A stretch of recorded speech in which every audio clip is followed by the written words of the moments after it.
Okay, hey, Paul Sakis, Good News Planet. I'm speaking with Chuck Lichtman. Hi, Chuck, how are you?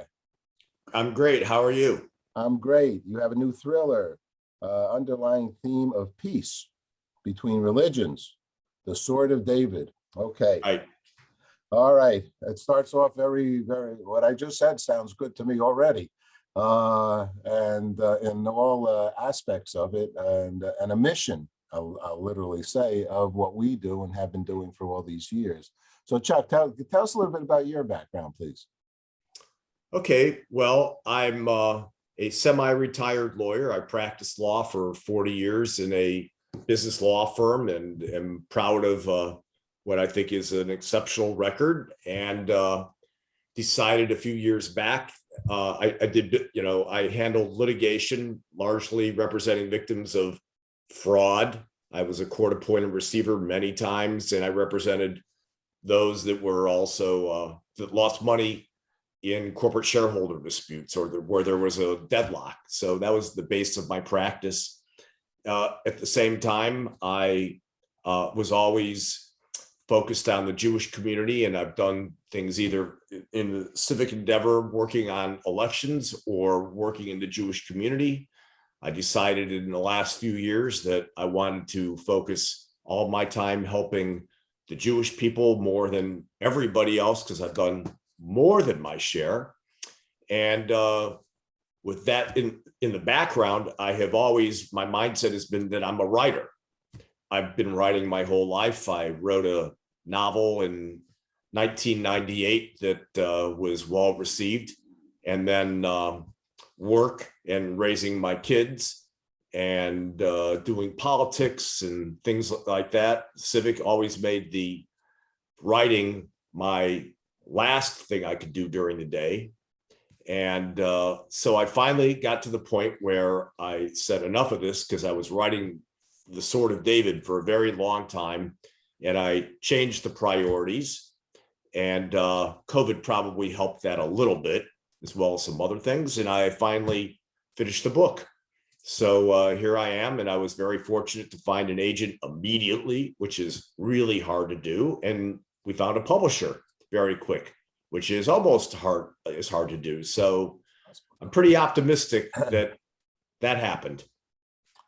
Well, I mean, that's me. There you right. And you found a great PR company too that it's helping you as well, that are good friends for a long time, the Finn Partners, and who only usually, all these years I work with them, work with people that really have something going for them, and a good I agree. of talent and something to say.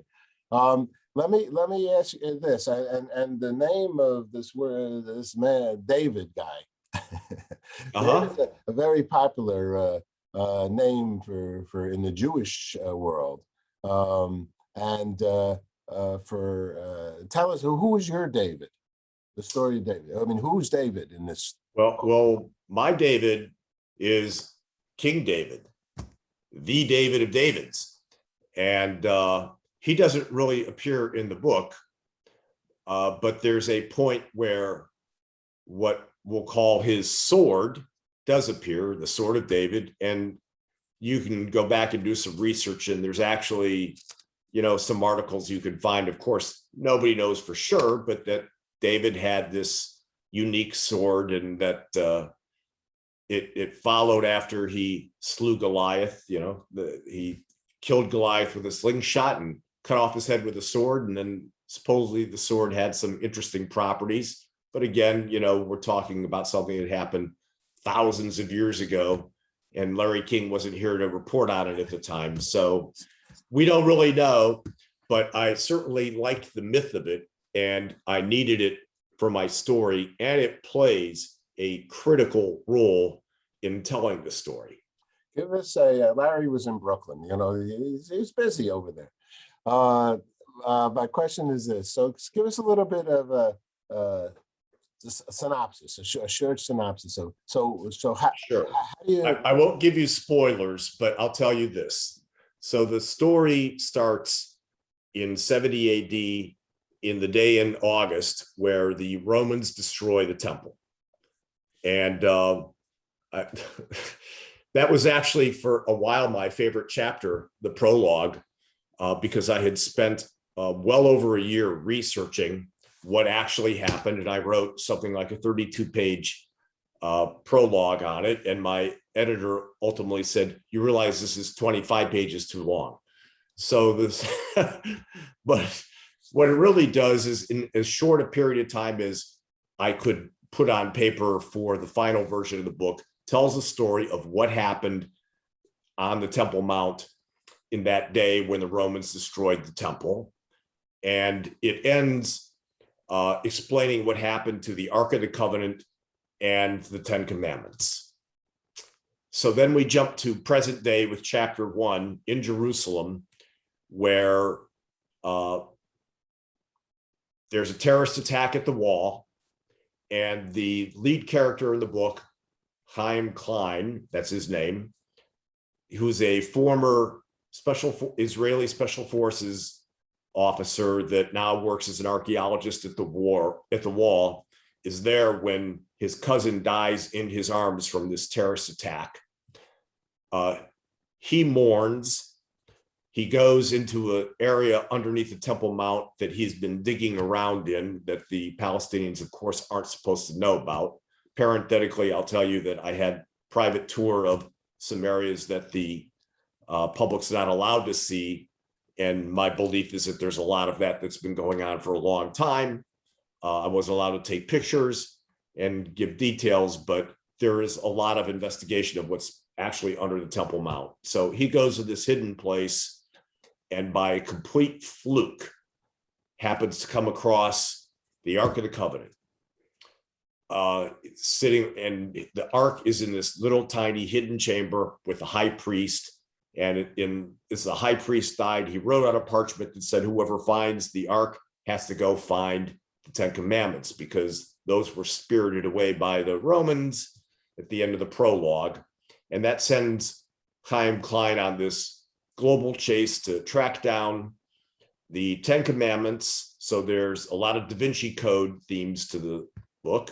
And at the same time, because he's a terrorist hunter, he's got to stop a massive terrorist attack. And for those that have any knowledge, in the Dead Sea Scrolls, there's a scroll called the War Scroll. And under the War Scroll, which actually exists, there's supposed to be a battle between the sons of light and the sons of darkness. And Chaim becomes the general of the sons of light, which is actually a biblical title. And then hence he goes off into the world to find the Ten Commandments, and at the same time has a massive global terrorist problem that he has to deal with, and he does. That's the real short version. Wow. Well, when I heard that this, from what you speak, is about your book, I haven't read the book. I love to speak to people without really reading their entire book, to be honest with you. I'm the audience. That's sort of what I like to do. And so here my tongue is hanging out here because I'm so interested in what you do. And I'm going to say, just get my 2 cents in up front. First, my mother was librarian at Temple Emmanuel. The reason I'm doing good news is that my mother, open-minded mother, wonderful librarian and beautiful woman, gave me Reverend Norman Vincent Peale's book, The Power of Positive Thinking. And positive thinking, for whatever reason, I probably didn't read the book as a silly little kid who rebelled against his, my mother, like, yeah, what I got to watch the Three Stooges on TV. So positive thinking has sort of been in my life. My family helped build the temple in Tarrytown. My grandfather, my father's president. My aunt was a president of DASA. So we've been very involved with the Jewish community over the years. But I personally ended up being actually also an interfaith minister. I'm Reverend Paul Slackus through Rabbi Gelberman's school. But so I've just given a little Jewish background because this is in essence a Jewish a Jewish beautiful story actually here, and I wish you, and I also interviewed Dan Brown of Da Vinci Codes. So I only wish you the success that Dan Brown had with his Da Vinci Codes. Thanks. let me add one more thing, and then I'll be done with my conversation, if you don't mind. Yeah. The Temple Mount. Unless, did you want to say something? I apologize if I'm interrupting. I would say that the book is intentionally a reach out to Christianity and Islam as well. That's a very heavy theme of the book, and that's something that is more and more apparent as the book goes on. Great. And I'll tell you why it's great. So, because I care so much about that area, Middle East area, for peace, okay, and because we've been doing the peace thing since 2002. And in Central Park in Times Square, we have a concert. I'm deciding whether I'm going to do it in Times Square on September 21st, the International Day of Peace. But I wanted to do something also outside of America. And I wanted to do something in that Israel area, which is in Palestine area, whatever we call that area. And so somebody said to me, one of the most religious places in the world is this place. I've never been to Israel. I was supposed to go with Sid Caesar once. I never gotten there yet, for whatever reason, because I guess most of the reasons I was afraid to go because there was problems in the town. Someone said one of the most important places is a place called Temple Mount. Okay. And I said, well, what's there, And so, and you just gave the lead in. It's the Christianity, it's the Muslim, and it's the Jews. So actually last year, I started working on this to do a project in the Temple Mount, at the Temple Mount. What I wanted to do is we have put peace signs. I've been involved with an organization all around the world. And I wanted to put a peace sign in the Temple Mount. My rabbi here, Doctor's Temple, said to me, don't go to the Temple Mount. The Temple Mount is a big headache, that location. You'll never get it done, okay? And she's right, I have not got it done yet. But that area, so what I now want to do is I want to put a light like at the World Trade Center, because I know those people that did that, at the Temple Mount for unity.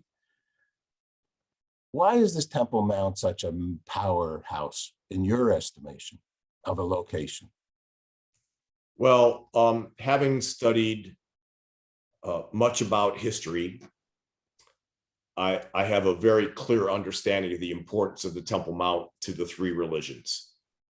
First, the Temple Mount existed because it was built to house the great temples of Judaism.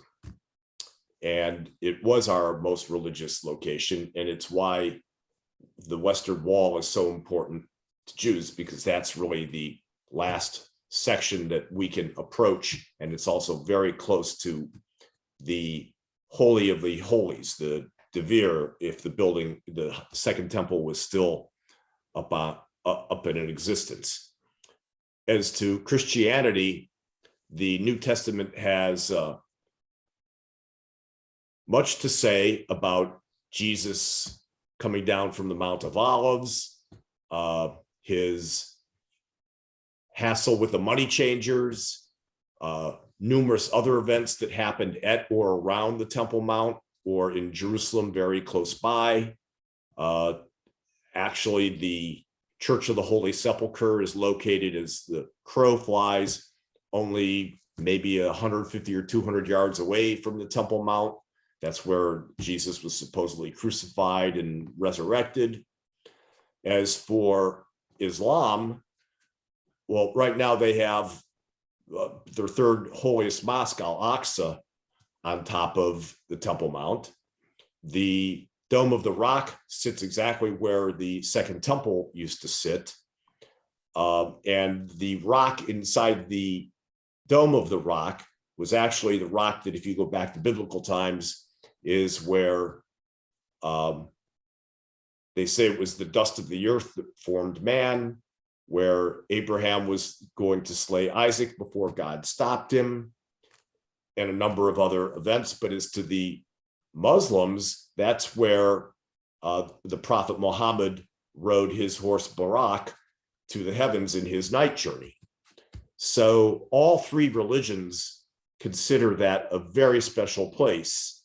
Right now, as I think most people know, the Waqf controls the Temple Mount, and nobody's allowed up on top of it right now because of what just happened. But until very recently, you could go up on Sunday mornings and Wednesday mornings, but you couldn't pray. I think it was Wednesday mornings.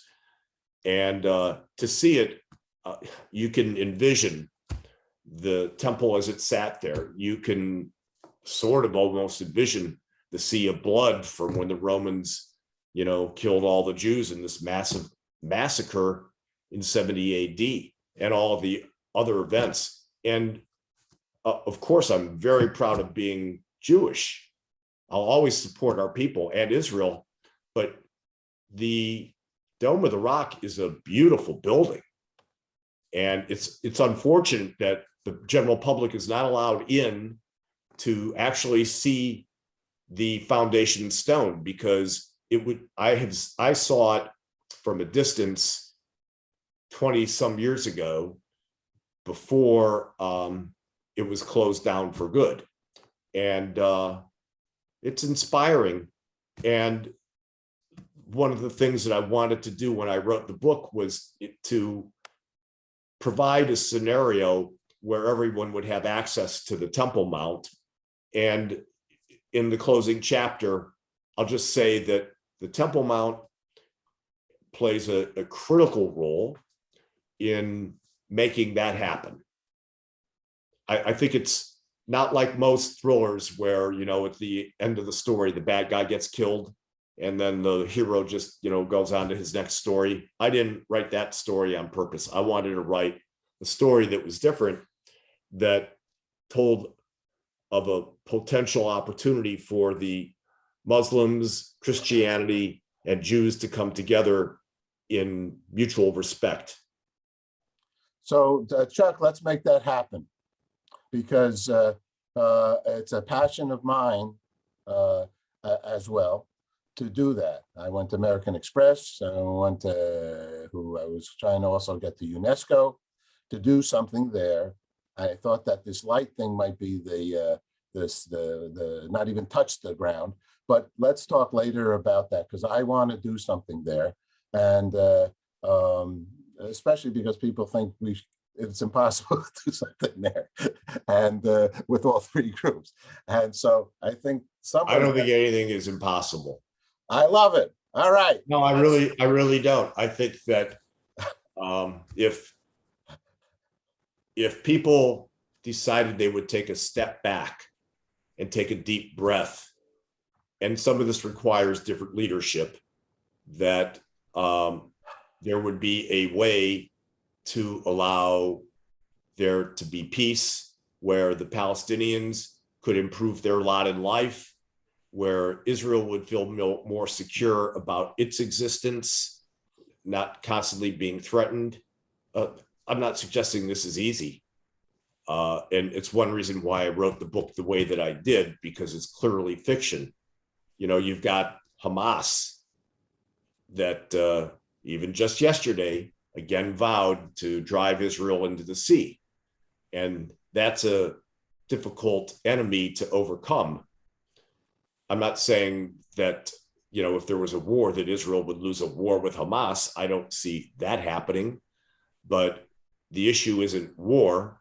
The issue is, how do you have a coexistence where everybody has a degree of opportunity and a feeling of peace, and where kids particularly can grow up not hating the other side. I mean, we see and hear about the young Palestinians that are brought up to hate the Jews, but there's plenty of the exact opposite that goes on with Jews growing up to believe that the Palestinians are bad. And having spent significant time in Israel, and particularly meeting and talking with lots of Palestinian people, both in the Old City, in the Muslim Quarter, in East Jerusalem, where I've walked the streets, and even going into occupied territories that people would say, "You went to Ramallah? What are you, crazy?" I don't for a moment believe that most Palestinians want war with Israel. I think they would welcome the opportunity to improve their living conditions and to have their own state and to live in circumstances better than they are. And the Jews similarly, I think would be welcome an opportunity if they didn't have to wake up every day and worry about, is there going to be another bomb being, missile being sent from Gaza? His Hezbollah in Lebanon's a totally different issue, as is Iran, but that's really what I want to accomplish in the Wow. book. Wow. I mean, this is this is a miracle, this conversation. If you had, for me, I'll speak for him. If I was looking in the whole wide world for somebody who I felt very good about to be involved with this kind of a project, and I'm very serious about this one. Thank you. You are the man. I've put decades of work into this. I've been researching and learning about terrorism since the Munich Olympics. I haven't put myself out there as an expert, but I have spoken on terrorism forever. It's a crazy story. I was the first person that the famous terrorist Carlos the Jackal agreed to give an interview to. And I've tried my hardest to learn all sides of the story. That does not mean that I agree one bit with the terrorist side, but you have to understand your enemy in order to work to address whatever is going on in their heads. So ultimately, I take all these different concepts and things that I've been learning about and living and breathing my whole life, and wanted to get to the point where I could write this story that had an ending different than any other, and that would be very entertaining. And I know the book is, because it reads really fast and the whole thing is action. And it is a thriller. And I think that people, when they read The Sword of David, are going to look up and say, oh, I've not read anything like this ever before. Well, one of my comments that I got from the New York Times #1 bestseller came from Brad Meltzer, who said the book reminds him of the Da Vinci Code and Raiders of the Lost Ark. So, but it's, a different story at the end. All right, so we have a movie also. Look, we like movies. Well, Chuck, this is a big honor. For whatever it's worth, the reason why you are who you are is because you care about others, and you are.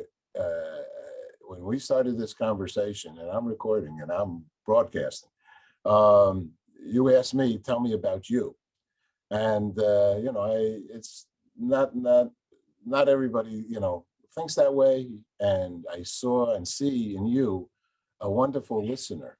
You must have been a great and a semi-lawyer, but a great full-time lawyer for others, because you're looking to hear the other person's thoughts to be able to make peace. You is good. You're good. You can't build bridges, and you can't build relationships unless you understand who you're sitting with. You just can't. I mean, whether it's your kids at the most basic level, the people that you work with, or your adversaries, you just have to. Where do you feel in your life this kind of a way of approach towards our fellow man/woman? Where do you feel? What are some of the things that you feel have brought you to where you are?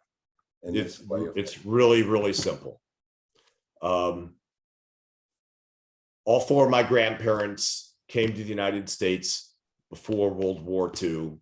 All four of them lost everybody in the Holocaust, except maybe like one or a brother or sister that came with them to the United States. Other than that, we calculate that there were about 500 family members that were shipped out of Munkacs, Hungary, on the boxcars to Auschwitz, and all died except for one, my Uncle Oscar, who is my hero. And I grew up with rampant anti-Semitism and got beat up in probably 100 times until I learned martial arts and could take care of myself.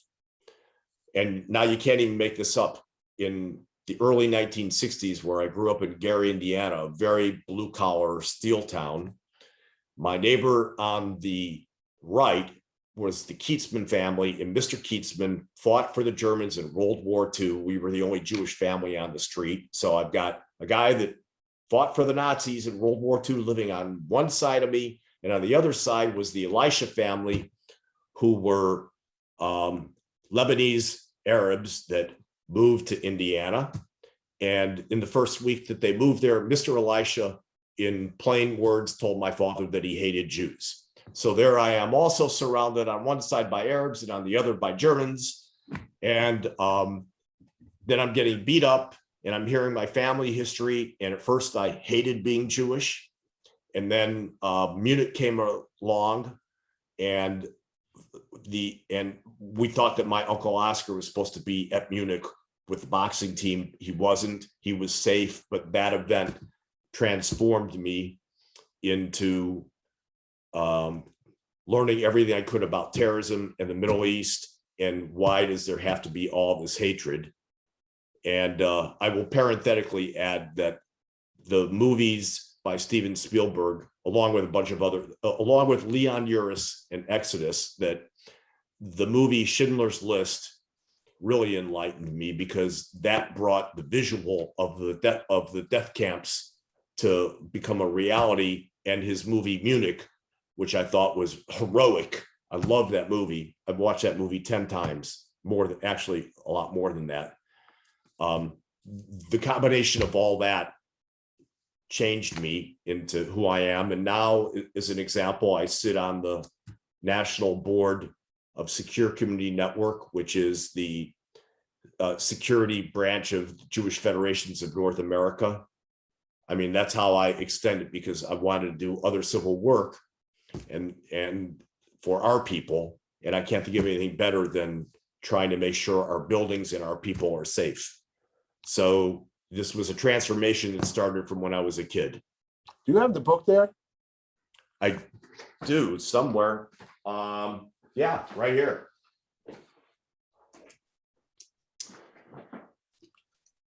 Is that a good view? That's a good view. That's a good view. Or to David. Obviously, you can see that's the Dome of the Rock. Right. Right there, front and center. Let me, with that book holding up in the air, if you still hold it for me, I'm going to ask you one last question. Yeah. And my question is this, and I've asked thousands of people, but don't keep it in front of your face. Put it on the side.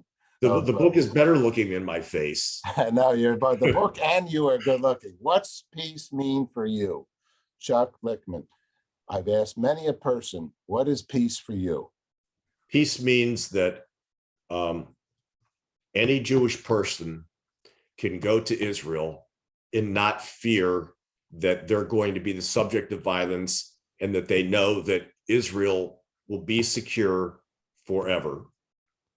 And peace also means to me, though, that those Palestinians that we'll put them into two camps, that the peace-loving Palestinians, and I genuinely believe there's a lot of them, feel the exact same way, and that, for instance, those that are radical and follow Shiite Islam would at some point look up and say, enough of this. It's time that our kids get educated and have better lives, and that maybe they would take from the peace treaties that Israel has entered into the business transactions in the Middle East to say, our people can live a better life too. And that would be major world progress. I would like to be optimistic, because I'm not usually hardly ever a pessimistic person unless it comes to my team, the Chicago Cubs. But other than that, Glad they talking. They finally won. Other than that, I'm an eternal optimist, and believe that if you keep trying and you keep trying and keep trying, that at some point there's the prospect for a breakthrough. And that's really what my wish would be, because I think the whole world would be better off if that happened. As an interfaith, thank you very much. As an interfaith minister, it's happening. It will happen. It's going to happen, and together we're going to make something even more so. The world is good. The people of the world are good, and with good communications and understanding, peace, love, and hope, we're going to all be fine. Chuck, thanks so much. Thanks so Sure. much. I have one last thing for you, which is that since you're an interfaith minister, if by chance you have opportunities where you think that I could go and talk in interfaith situation to Christians and Muslims, I would welcome the opportunity. That's going to happen. Well, thank you for having me. I very much appreciate it. It's been fun doing this with you. And vice versa. Thank you, my friend. All right. Take Shalom. care. Shalom. Shalom Aleichem. Okay. Have a good day. You too. Thank you. Thank you.